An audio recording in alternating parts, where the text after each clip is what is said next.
And now, the Purple Room. Welcome into a special edition of the Purple Room. I'm Patricia Caputo. He's David Bartholomew. And today we have with us a special guest in Caroline Fenton, who is an LSU alumna and also is now a sports reporter at Yahoo Sports and works for SiriusXM Radio, where she is a radio host, really talking about college sports for the most part. College sports, yeah. Thank you so much for joining us today. It's an honor to be here. I'm so excited to be back. I mean, this is literally the building that built me, if I want to get like overly sappy about it, but I'm so happy to be here and honored to be on the show. Yeah, no, we're so happy that you came and decided to talk to us for just a few minutes, but let's get started on where you're from and kind of what we were talking about before we hit record here. Yeah. How did you get to LSU and why did you come to LSU? Yeah, so it's a question I get all the time. I'm born and raised in St. Louis, Missouri. I didn't have any connections to LSU. I didn't have friends here or family here. I wanted to visit because, frankly, I just wanted to go to New Orleans, and I thought that that would be cool. And so I just was like, sure, we can visit LSU in the meantime. And honestly, I just fell in love with it. I fell in love with the people and the food and the culture, and the weather is very nice as well.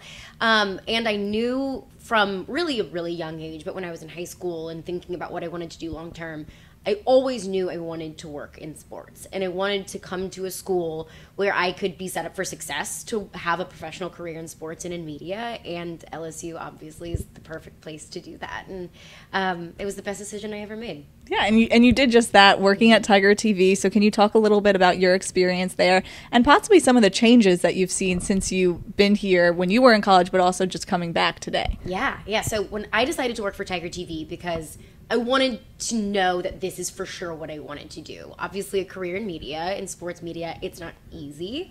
And it's something that if you don't get experience in, you're not going to be able to be successful. I love the Manship school and all of the professors that I've had. But just doing what you do in the classroom, as you guys know, it's not enough. You need more experience. So that's why I originally decided I wanted to work for Tiger TV, and obviously just fell in love with it. The one thing that I will take away from Tiger TV is the fact that I actually did real life things in Tiger TV, that I was doing stand-ups alongside professionals. I was shooting, putting together highlights, putting together packages, doing voiceovers, and then I was anchoring, and I was doing the grind of an everyday, schedule of an MMJ, and I was doing that as a student. That's something that's very unique to LSU. Not every school has that. Not every student media has that. So to be able to say, oh yeah, I've already done this before when I was in a professional newsroom or in an internship, that was invaluable. And I think a lot of the changes I've seen is the commitment to different types of media. This did not exist when I was a student, and I realized whenever I got into the audio medium and more long form and in radio, I didn't have a background in that. I could do a 3-minute package, I could do a 5-minute sportscast, but I didn't have experience in more long form. So I think that's been a great change that student media has embraced, is embracing podcasting, embracing radio, and doing all different things. It's not just Tiger TV. It's not just doing the podcast studio. It's not just doing the Reveille. It's trying so many different things. Yeah, no, and definitely I like how you were saying with the change, because I think sometimes we take it for granted what we have now, like you were saying, that when a lot of alumni came back today, they said there weren't TVs in the Reveille there used to be, or even Tiger TV, I know at one point just had a green screen in the studio about, I think it maybe was 15 years ago, it was a little longer ago, but we take these things for granted that we have all of these opportunities that even some schools don't, kind of what you were saying, and why you wanted to come to LSU with all the opportunity that we have here. But David and I were also talking about traveling, and David, you were kind of saying you could live out of a bag for a few months. Well, there's definitely going to be a time in my life where I'm going to travel. I'll probably live out of a bag, You should. Yeah, it's going to be fun. And you've done a little bit of that. I mean, possibly more, but also just being from Missouri and then going to LSU. You worked in Connecticut a little bit for ESPN, and now you're in Nashville. So can you talk about the travel aspect of really having to move around to work in sports? There's a lot of bouncing around, and I took a different path. Like you said, I would say the more traditional path is you graduate and you are a local MMJ and you bounce around to a couple of different markets. That's a wonderful path, and that's a proven path that a lot of people at networks have taken. That was not me, and I didn't want to do that, and I didn't feel called to do that, and I got an opportunity at ESPN, so that's what I moved from Louisiana to Connecticut, and I had to buy snow boots and get snow tires on my car because that's just what you have to do. You go where the job takes you. And it was, an opportunity at the worldwide leader in sports. Was never something I was going to say no to. But I decided to move to Nashville. Personally, professionally, it just wasn't setting my soul on fire anymore. What I was doing at ESPN, I was a digital and social media producer. I always wanted to be on air and be able to talk or be on camera, and I wasn't able to do that at ESPN, and I just got to a point where I was like, this is now such a pivotal point in my life. If I don't do it now, I'm never going to do it. COVID obviously came around and turned everyone's lives upside down, not just my professional career. So I moved to Nashville and got an opportunity with a local radio station there. And, there are so many times when I was a student, I just wanted a formula. That formula doesn't exist. Sometimes you just have to get very, very lucky. And there just happened to be an opening at a radio station in a great city in Nashville that was closer to home, a lot warmer, that needed somebody to help them with social and digital live streaming. That was my background. They just happened to have somebody that was looking for a co-host that had very little experience in radio. So it just was super lucky, honestly. Yeah. Sometimes you just have to get a little bit lucky. There's a lot of traveling around, a lot of bouncing around. You go where the job is. You go where the action is. I do a lot of traveling for my job. I love it. It's a blast. It's a grind, but it's so fun. And I think it's the reason why you get into sports media in general. You cannot be in one place for too long. And, as long as you have a passion for that and want to do that and feel energized to do that, you should do it. Yeah, speaking of getting lucky, a lot of people, once they get that first job, they're kind of just settled with that. A lot of people would have stuck at ESPN because you're unsure in the sports market just if you're going to get another shot, especially being on air and how much people just want to do that as their profession. So was that scary for you to just move to Nashville and kind of just take a chance out there? It was the scariest thing I've ever done. If you would have told me when I was a junior or senior in college that you're going to get a job at ESPN and you're voluntarily going to leave, it would have been you are insane. You are insane. I didn't love it anymore. Yeah. And I thought, I have all of the resources at my disposal. I'm at the biggest sports media company in the world. I walk past SportsCenter every single day. This is something that I should be really passionate about and should be really excited about every single day, but I'm just not. I'm not excited about that. So I think it's okay to take a job out of college that you feel like is the right thing. And it's okay if it's not the right thing anymore. I coveted so much just the opportunity to be able to do sports media and to have a job and to pay my bills doing what I love. And then you get to a certain point with enough experience that you're like, okay, maybe I don't love this anymore. Or what about this job, this market, this town, this management do I not like? And then you seek out different opportunities. So I got the job in Nashville before I moved. Yeah. I'm not bold enough to move without a job. Yeah. Some people are, and more power to them. But I sent out applications everywhere. In cities that I wanted to live in because I didn't love living in Connecticut, jobs that seemed amazing, that seemed really fun, that seemed more in the path that I originally wanted to be on. And I was able to afford to be a little bit more picky because I had that experience in my bag. But your first job, sometimes you just have to take what you can get and you learn from it. You might love it, you might hate it, but you're going to be better in the long run because of it. Yeah, and probably tiny Caroline probably didn't imagine where you're going to be at today. So no way. Where did your love for sports all begin, if you remember? Yeah, I was the world's teeniest, tiniest, but also biggest St. Louis Cardinals fan. I grew up in St. Louis, and the Cardinals went to the World Series in 2004. They won it in 2006. And so at that point, I was 6 and 8 or 9 years old. Those are super formative years. I've always been told that the sports teams that were really good when you were 7 or 8 or 9 or whenever you're learning about sports, those are the teams that you'll ride or die for life. So that was really my first love, was baseball. I was obsessed with baseball. Still am. I wanted to go to every game that I could. I watched every single game. I would set my stuffed animals up and talk to them about the game, which is a cute little foreshadowing moment of what I would eventually be doing. And then, the older I got, the more and more that I loved baseball, but I loved the other sports. I went to my first SEC football game, I think when I was like 10 or 11 years old. Both my parents went to the University of Tennessee. My dad played football at the University of Tennessee. So I got to share their love of the game day experience and of college football. And then I just became just a maniac, obsessed with anything sports. So it really started in me from a young age. And I pivoted a few times, even when I was at LSU. I thought maybe I want to work in fashion. Maybe I want to do advertising. Maybe I do want to do news. But I just always had that passion for sports and for sports storytelling, and it started from an early age. Mm-hmm. And then coming to LSU, like if you come to LSU and you don't get obsessed with sports, like that's on you. Yeah. So I think being here was a huge part of my sports fandom. Yeah, coming to LSU and not being obsessed with sports, that's a hard that's a hard thing to just that's hard. To come here your whole 4 years and not even look at the scoreboard or even go to a game or a tailgate. Mm-hmm. But, you know, all of us sports reporters, we probably have some funny, some great, but some embarrassing times in front of the camera, behind the camera. Is there anything you remember from Tiger TV that was a little funny, embarrassing, something that makes your body like cringe a little when you think about it? Like looking back, everything and things in the moment that I was so proud of and thought it was just the greatest thing ever. And then I look back and I'm like, oh my God, that was so bad. But that's okay. Like that's why you do that in college. You make the mistakes in college. You make the mistakes in this building because if you make them here, you learn from them and then you don't make them out there. So many things. The very first road game I covered was the LSU Citrus Bowl in 2017. It was actually played against Brian Kelly in Notre Dame, which is also a funny little full circle moment. Everything I shot had no sound at all.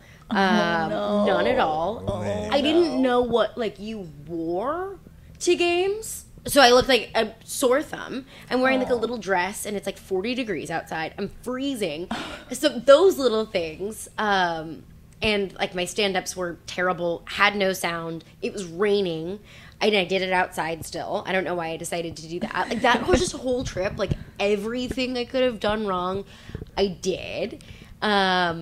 I mean, so many times. Oh, I remember my first newscast, the first time I anchored at Tiger TV. I have the world's biggest smile. Like, I am cheesing so hard. Like, this, and I, like, look like the Joker. And looking back on it, like, I thought I was, you know, I am so professional. I'm on SportsCenter, and I'm the biggest deal on campus. And looking back, like, I looked so nervous. And it's because I was so nervous. So, honestly, I could share the embarrassing stories all day, walking out with toilet paper on my shoe at an LSU press conference. That's embarrassing. But, you know, it's at least in a safe space, and you learn from it. As long as you learn from it and you don't make the same mistake twice, then you can look back on it and laugh.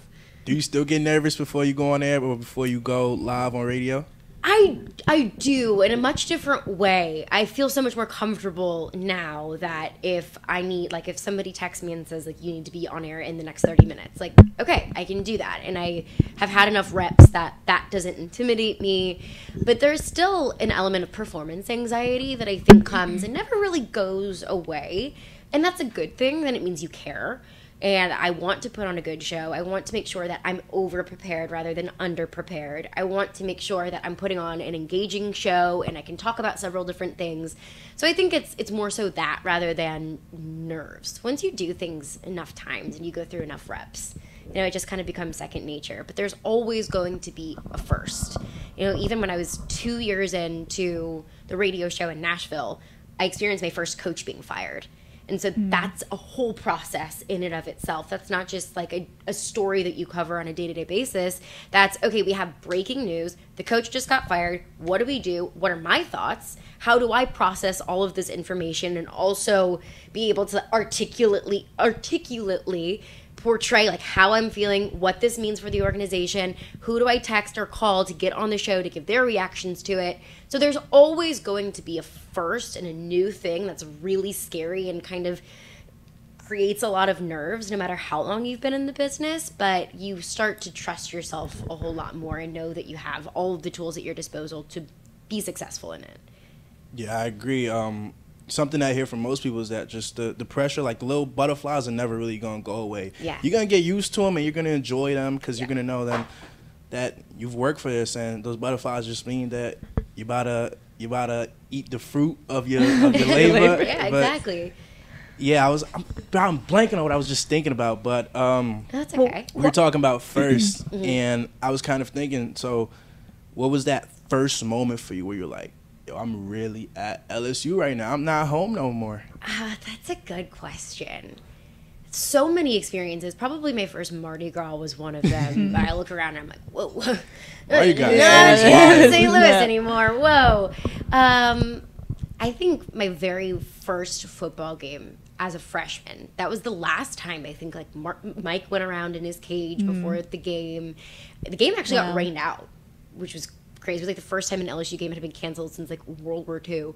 But it was just all of the pomp and circumstance of it all, of all of the things, because my first game as a student was my very first LSU game.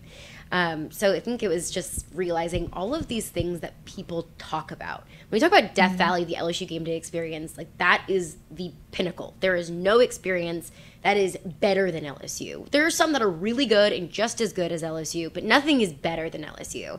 So I think I realized that. And also, whenever there were so many people that would come back to LSU, whether it was alumni or like just a few weeks ago, I saw like Joe Tessitore and Tim Tebow and Paul Feinbaum. They were on Tiger TV's show. So that was a big moment for me whenever those things like that happened. When the College Game Day producer came to talk to us, Tom Rinaldi came to talk to us.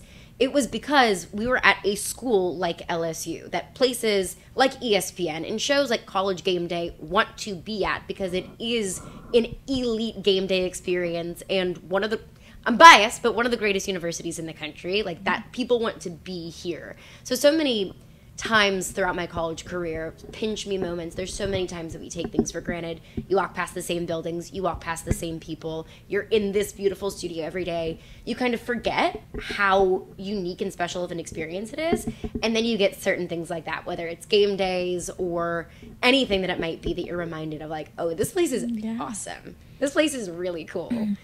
This place is insane. I think the moment for me that set it in was the first day I moved in. The first day I flew on that plane freshman year and I came to Louisiana.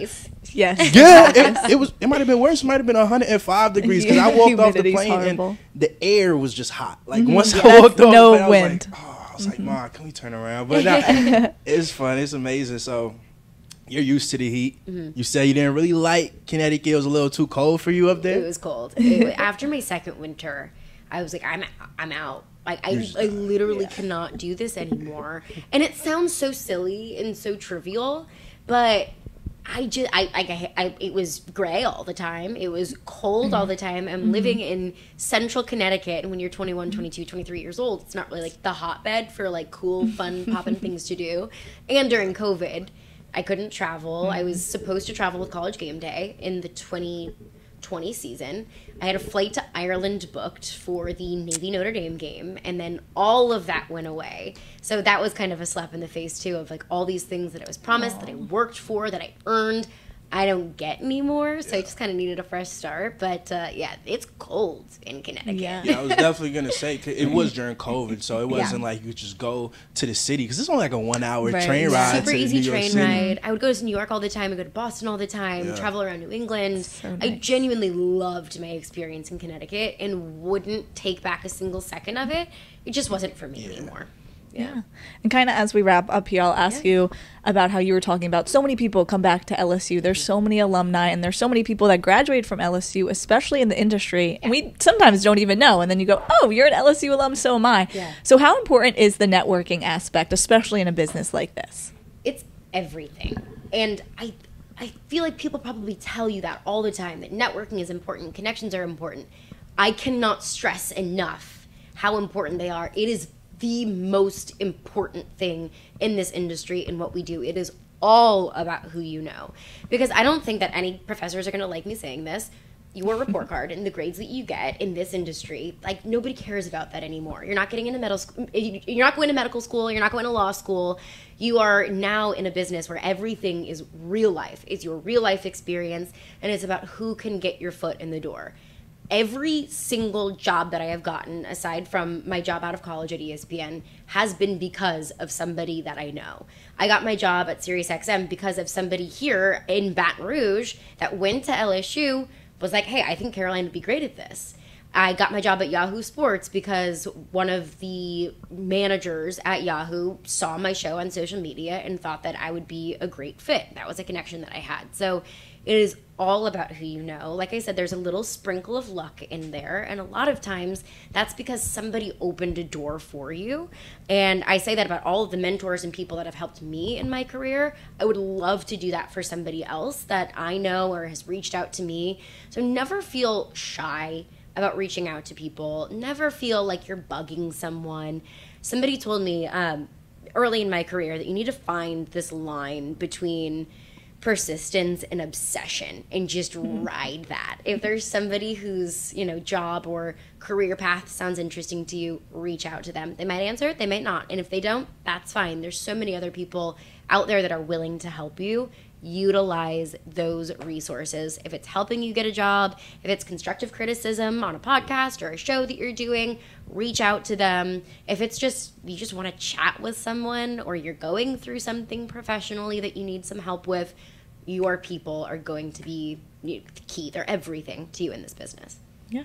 No, I agree. It's stressed to us so often about the importance of networking, and I think you said that absolutely perfectly. Oh, thank you. So yes, like a public speaker. I mean, yeah, hey, that was you should really, try some that's pretty much what she does. Yeah, Professional she talks for a yapper. living. Yeah. Professional, yeah. I guess my final question would be, so, building connections is important. Making sure you're prepared is important. But at the end of the day, as on-air talent, if no one values our opinions, they're not going to listen to us. So I would ask you, how do you make sure that your opinion stands out and that people are listening to you and what you're talking about?